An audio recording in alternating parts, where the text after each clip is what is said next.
Afternoon. Thank you for joining us for this press conference to recognize the resolution that I'm sponsoring to acknowledge racism as a public health crisis in the city of Columbus. I'm proud to have the support of my council colleagues of this resolution. I'm also pleased to support the resolutions that have been adopted on this issue by the Franklin County Commissioners and the Columbus Board of Health. I would like to acknowledge those who will be joining me for this press conference today. Mayor Andrew Ginther, Columbus Public Health Commissioner Dr. Mysheika Roberts, and Columbus Board of Health Board President Karen Morrison. I also want to thank the many individuals and organizations, both public and private, who have openly demonstrated their support for this resolution by signing a letter.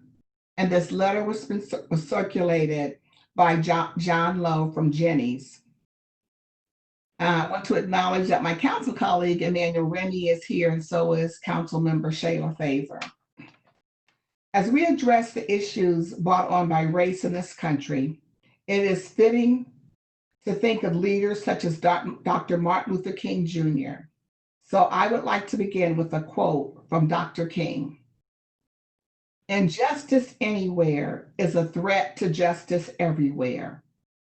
We are caught in an inescapable network of mutuality, tied in a single garment of destiny.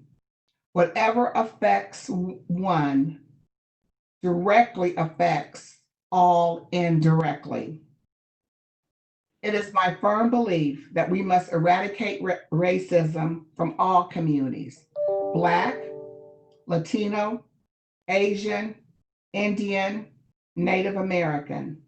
We must do away with racism in any form to any group of people in order to make progress as a human race. Today, we are focusing on African Americans because of our experience in this country, which has had a profound impact on the quality of life. The toxic stress of the Black community, of the Black experience in America began with slavery, continued through Jim Crow, expanded with segregation. Today, it is manifested in its new forms. African Americans are disproportionately impacted by challenges and inequities, including housing, crime, incarceration, education, employment, healthcare, and public safety. The emotional, financial, and health toll has generational implications.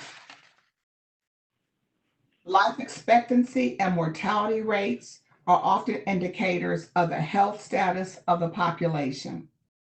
A 2017 community health assessment indicated that the homicide rate is the highest among non-Hispanic Black males, which is almost 10 times higher than that of non-Hispanic white males. The report also indicated that non-Hispanic whites have a longer expectancy at birth than non-Hispanic Blacks. 73.9 years for Blacks versus 77.6 years for whites. While current events in our country, including the high rate of COVID-19 amongst African Americans and the killing of another unarmed Black man by law enforcement, has once again brought this long-standing problem to the forefront. We must recognize that the challenges with racism are not new. They are ever present and felt in the lives of most Black people every day. Further, Black people may have been acutely impacted and aware of racism. However, it has a rippling effect throughout our community and country. So this is not an issue for just Black people.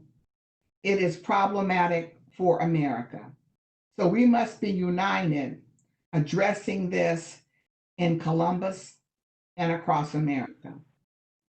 We are now presented with an opportunity to make major changes in America to eradicate racism. In order to begin to make these changes, we have to acknowledge that racism exists. It should not be treated as a taboo word or topic. This is about racial justice. We have to be able to openly discuss racism, to understand how it is operating in our society, and develop solutions. There have been measures taken and research done about racial disparities. We must support current efforts and implement recommendations that have been made that alleviate racial inequities. The city has taken steps to address racial issues in many ways. The City of Columbus is engaging directly in a reform agenda for public safety.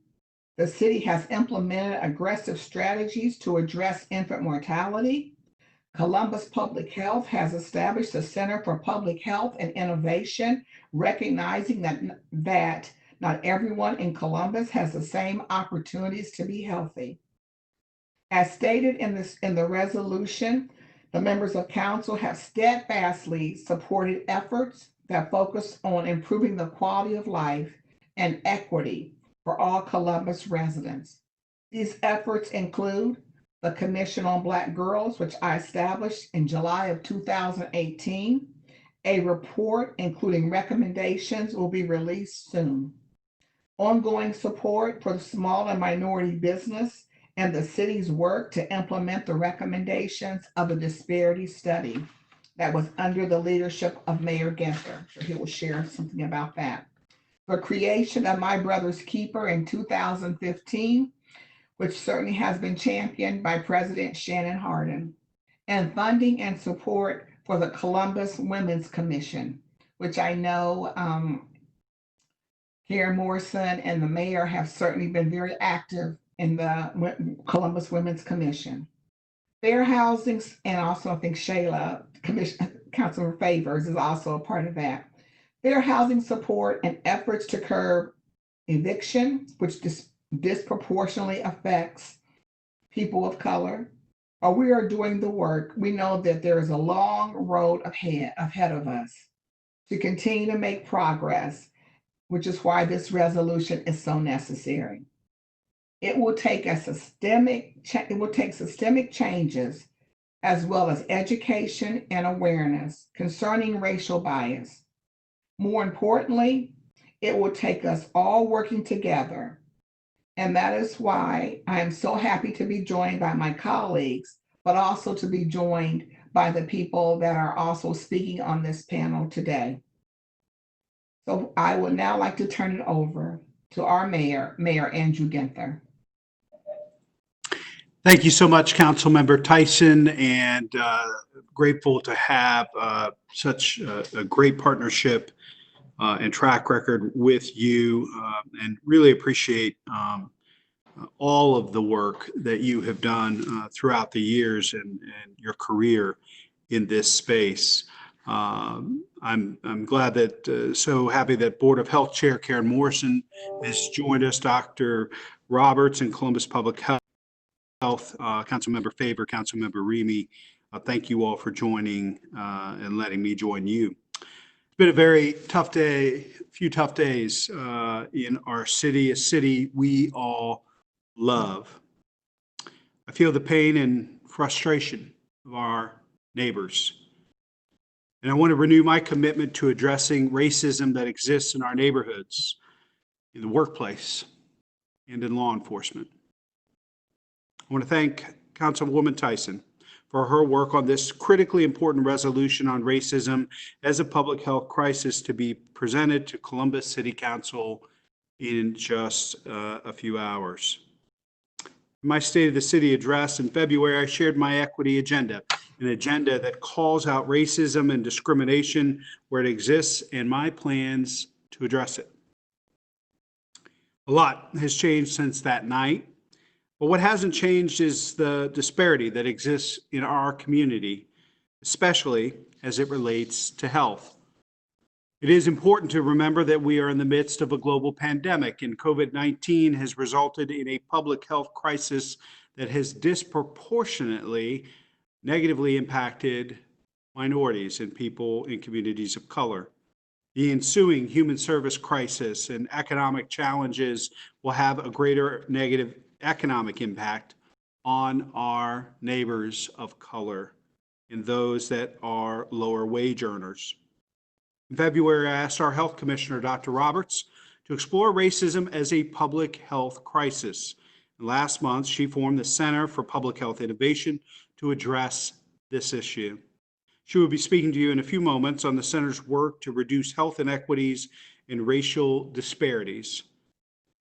I want to reiterate my continued commitment to addressing disparities that existed before COVID-19, before the tragic deaths of George Floyd and Ahmaud Arbery and countless others, and before the events of the past several days in Columbus and across our country. We know that infant mortality, for example, is more prevalent in neighborhoods with higher rates of incarceration, unemployment, and lack of opportunities for affordable housing, healthcare, education, and even fresh fruits and vegetables. We are addressing these issues through our incredible work in public-private partnership of Celebrate One. We know disparities existed in how city contracts were awarded. Our Office of Diversity and Inclusion is working on implementing recommendations from a disparity study we completed last year.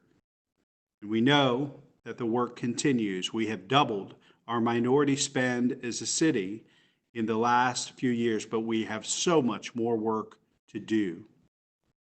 And we know implicit bias exists in every single one of us, all of us. It's important to acknowledge that.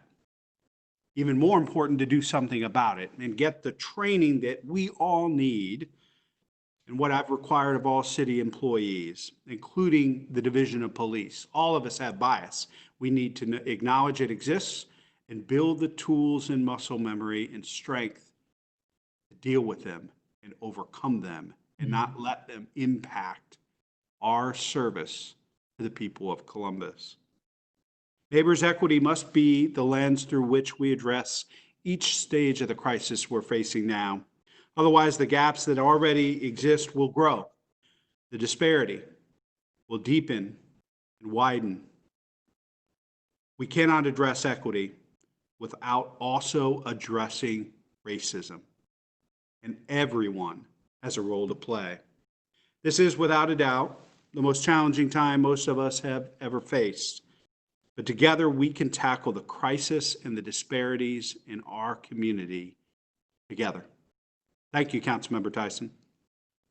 Thank you, Mayor Ginther, and certainly thank you for your commitment to continuing to move this work forward. It's greatly appreciated, and I know that with your leadership and the council colleagues, our partners throughout this community, we will be a beacon for other cities.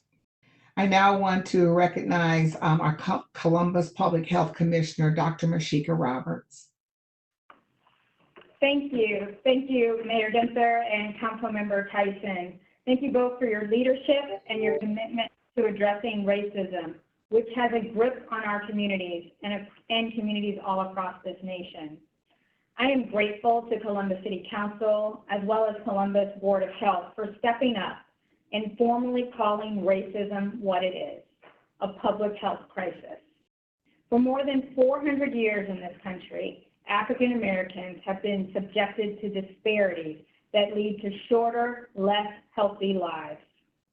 Persistent racial disparities in chronic diseases and social determinants of health contribute to poorer health outcomes of African Americans. Our current global pandemic has spotlighted these disparities that have existed for far too long in this country.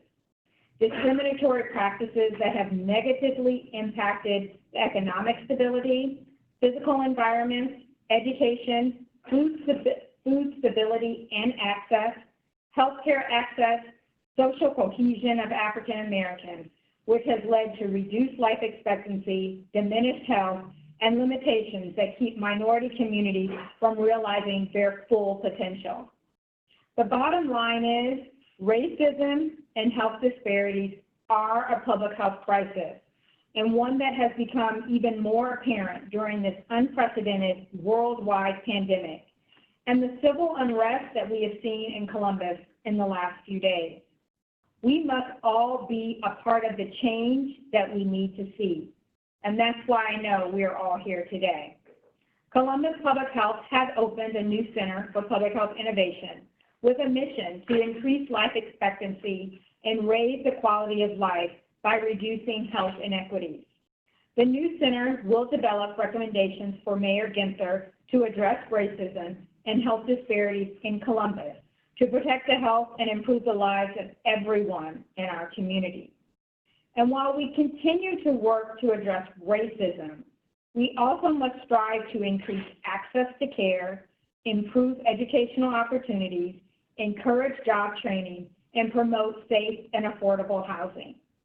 When we address these things, we will improve health outcomes of African Americans as well as the entire community. Work by the Center for Public Health Innovation will be critical to addressing racism and helping set policies that will move us forward as a city to a healthier and more equitable community for all residents in our community. So whether it's through the work of Celebrate One, which is ensuring Black and brown babies live to their first birthdays, the Violent Crime Review Group, which shows that victims of homicides are disproportionately African American men, or chronic disease rates that show Blacks in Columbus live shorter lives with poor health outcomes. The tragic and untimely death of George Floyd, and the protests in Columbus continue to show us that this work is so very urgent, and our resolve must be great and steadfast.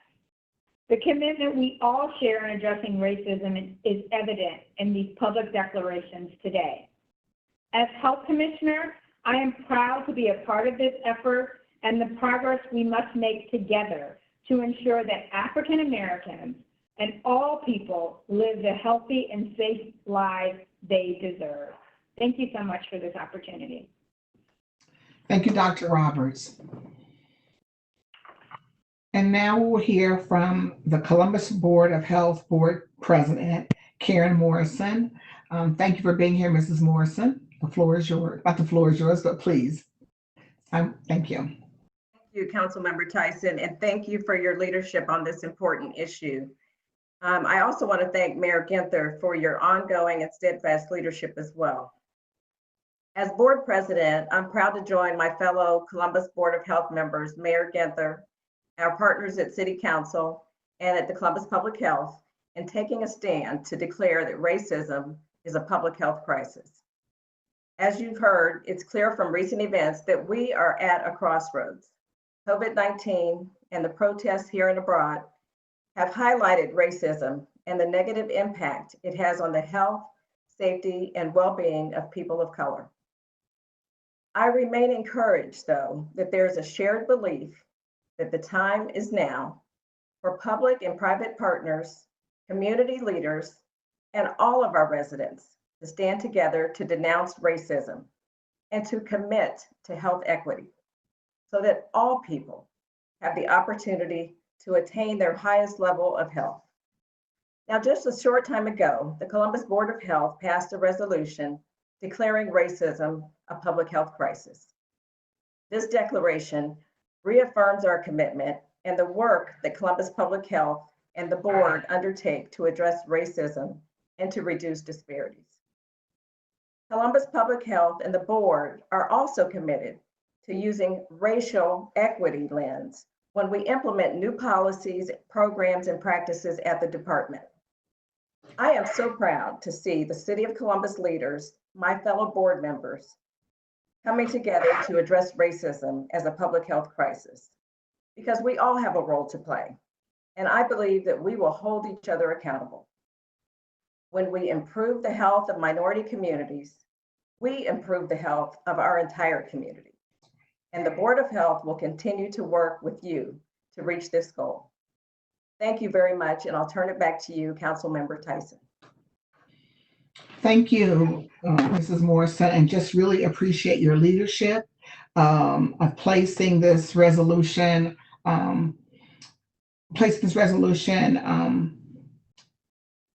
presenting the resolution to the board and the board accepting this resolution. And so I appreciate your leadership and certainly the leadership of Dr. Roberts. And we're all in this together to make a change occur in our community. I'd like to thank everyone for attending today. I will conclude today's press conference the way I began with, well, before I do that, I'm going to find out if any of my council colleagues have anything they would like to say. I'm sorry. See, Councilman Remy is here and Councilmember Favor. Any comments? Councilmember saying no. Okay. Well, I would now like to conclude today's press conference in a way I began with a quote from another great leader and humanitarian, Nelson Mandela. No one is born hating another person because of the color of his skin, or his background, or his religion. People must learn to hate. And if they can learn to hate, they can be taught to love. For love comes more naturally to the human heart than its opposite. We have much work to do in order to eliminate racial inequities. And we must do the work with love. And I'm appreciative of Mayor Ginther, our Columbus Public Health Commissioner, Dr. Roberts, and the Columbus Board Chair of the Board of Health, President Karen Morrison. We will all do this work together. And we will now take calls from the media.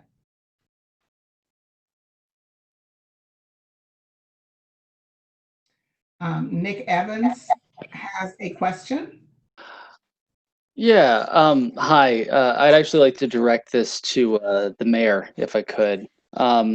Over the weekend, sir, you tweeted and then later deleted a tweet in which you said that the police had been aggressive. You like I said, you later deleted that, so I'd like to know why did you delete it, but also if you can't stand by a statement that's that mildly critical of the police, how are you going to enact meaningful reform?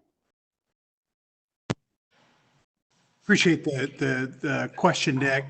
The only reason the tweet was deleted is there was a reference to proactive investigation of events, pictures and videos that we had received over the weekend, particularly police engagement with a very overwhelmingly peaceful protest at the State House on Saturday morning. Since then, we have put in place and are going to be sharing later today a way for folks to share pictures and videos of incidents over the weekend where they felt the response from police, engagement from police did not meet our community's expectations. I've been very clear and I accept full responsibility. I am the mayor.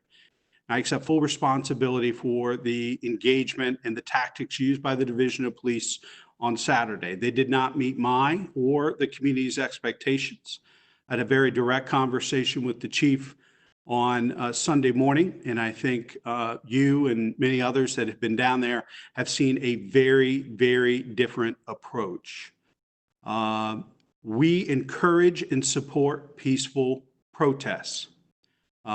We believe that dissent is the greatest form of patriotism.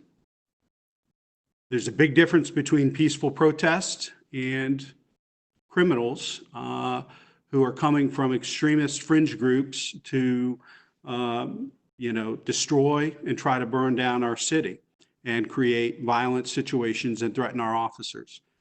Our focus is on protecting peaceful protesters and making sure they're safe and going after a very small minority of folks, most of which who do not live here, that do not share our values, and getting those folks out of the street and stop them from hijacking a great movement to address racism and discrimination. But that is the full story associated with that. Thank you, Mayor. The next person who would like to ask a question or give a statement is Luann Stoya. This question is also for the mayor since he's there. Mayor, there is a change.org petition right now that is calling for your resignation and for the resignation of the police chief. Can you please address that? I am the mayor of the 14th largest city in America, and I get criticized every day for things that we do or that we do not do. And the chief of police is a very high-profile community leader that's in charge of the division of police and how we best serve the community.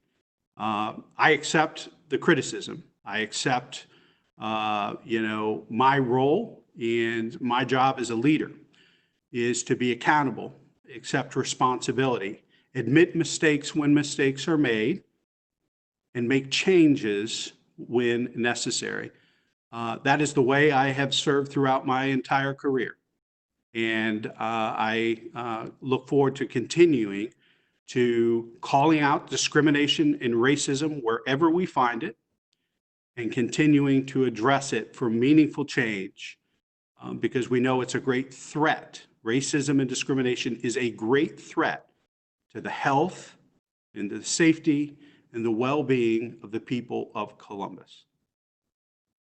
Thank you, Mayor. Carrie Gross. Hello, everyone. Thanks very much. As you said earlier today, that this is a first step in the city publicly acknowledging this crisis and making a statement. So my question is, particularly with the pandemic really tearing the economy down, and there's a chance to rebuild the economy, what are the action steps to implement and move forward the sentiment that's expressed in the resolution? Carrie, is that a question for me or for also the panels? The other Everybody. Okay. Well, for me, I'll start. So, as I mentioned earlier, first and foremost, for me, this resolution serves as a acknowledgement of the crisis. And even though many of us who are working in the public sector and some in the private sector, I think have somewhat of an understanding of racism being a public health crisis, the actual declaration, to be able to state that, as we talked earlier, they'll have more conversations about what racism is. And so one, the acknowledgement. Two is, and I think we have to have an understanding, as the mayor just suggested, we do have to have more training on implicit and explicit bias and how do we get here, as racism is 400 years in this country, and it certainly isn't going to turn over and change overnight, but we certainly can take steps to be able to eradicate racism. So understanding as to how we got here. The city has also, as I mentioned in some of my remarks, and the mayor and Dr. Roberts have certainly shared the work that they've been doing as a city in each of our respective areas to be able to deal with racial inequities and disparities in our community. And so we have information, recommendations from different studies, but what we can do now is to continue to take those recommendations and move them forward. And as Ms. Morrison stated, and I think everyone has stated this too, but the public-private partnership is critical to doing that. It's critical to making change occur in Columbus. And I absolutely believe that all of us working together, we can certainly be, a beacon for other cities to follow. And Carrie, if I could just chime in, this is Dr. Roberts, and you mentioned that this was the first step, and I would push back a little bit and say, actually, back in February at the mayor's State of the City, he stated that racism was a public health crisis and charged me and my team with coming up with recommendations for him to help address racism as a public health crisis. As a result of that, in April, we created the Center for Public Health Innovation, where we are working on developing our recommendations to share with the mayor. I would also share with you that even before his February State of the City, that the staff here at CPH have all been trained on implicit bias. And so we have done that training and refreshed ourselves on that training on a regular basis. So this has been work that has been in progress for some time. I think this declaration now is important given everything that we've experienced over the last 3 months, and especially what we've experienced over the last week.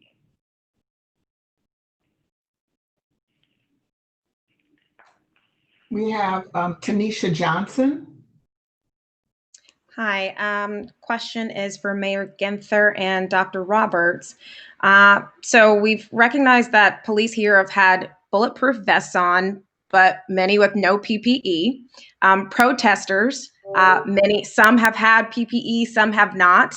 And we know that social distancing obviously has been an issue. So how has this disparity either been exacerbated, or how is it being considered in this way, as many minorities are now being put further at risk during these protests? And then what is the message to protesters, especially when it comes to the pandemic, while they are protesting and then possibly leaving, having been either pepper sprayed, tear gas, those kinds of things? Well, Tonisha, thanks for the question. I'll take a crack at it, and then I'll let the public health expert speak to more of the elements that she's far more qualified to speak to. I'll tell you what I've tried to do is that when I've been out and be part of protests, as I was this afternoon, and when I've been visiting the sites of damaged businesses, I've tried to, model as good a behavior, follow all the recommendations that Dr. Roberts has been giving us in the community, wearing a mask, doing my very best, which is challenging when you're involved in a peaceful protest to keep 6 feet away, but doing my very best. But I also know that this is a time where people want to be able to ask the mayor direct questions and engage with the mayor in a direct way, and be reassured that we are listening to the people of Columbus and that we've heard them out. As I spoke to some of the other questions by the press, we have done that, and I think the results are there and felt by the community. I would tell you that Dr. Roberts can speak a little bit more to the challenges of slowing the spread when we have seen the types of protests that have taken place, some folks wearing masks and some not. But what I've attempted to do is lead by example, albeit very imperfectly. Dr. Roberts. Thank you, Mayor Ginther, and thank you for the question, Tonisha. I would say that, yes, when I saw the crowd not only here, but even across the country, I was really concerned about the lack of face coverings. I mean, the social distancing that wasn't practiced is to be expected when you bring large groups together to protest. And I do understand why people feel the need to protest at this time, but it is an unfortunate time that we're also dealing with a worldwide pandemic. I would encourage everyone who chooses to protest to make sure they wear a face covering and wear it consistently. I saw many people wearing them but taking them off to talk, and then every time people talk or yell or chant, they're spewing respiratory droplets that could be spread to others.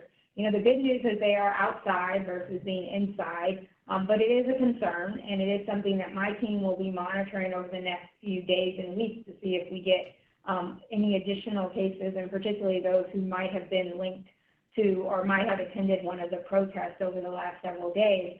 I would say in terms of the racial disparity, though, what I was proud to see among the protesters was a very diverse crowd. So I saw protesters of all different hues out there. We can share the data that we have here, and there definitely is a disparity in our cases here in Columbus. What we're seeing more than anything is more African Americans, really more minorities, needing hospitalization if they get COVID-19 which goes back to more African Americans are likely to have chronic conditions like diabetes, heart disease, and lung disease that put them at increased risk for complications due to COVID-19. So it's something that my team will be monitoring over the next few weeks to see what our case count looks like and to see if there's any connection to the protest. But I again would encourage individuals who are going out to protest to make sure they wear face coverings and, when possible, to have that 6 feet of spacing. And if you fall in one of those high-risk groups, like you're over the age of 65 or have a chronic health condition, I would encourage you to find a different way to have your voice be heard during this time so that you're not at increased risk for being out there with the rest of the protesters. Thank you, Dr. Roberts. And if there aren't any more questions regarding the resolution, I would now like to again thank Mayor Ginther, our Health Commissioner, Dr. Roberts, and our Columbus Board of Health President, Karen Morrison, for coming, and also for sharing their information, being partners with us, and for the Columbus Board of Health to certainly passing the resolution today. And we're very supportive of that. And so again, thank you. If you have, if the press has any individual questions for us, please contact us through our communications director, Lee Cole. So with that, thank you very much, and just appreciate us all working together to eradicate racism. Thank you. Thank you, Councilmember.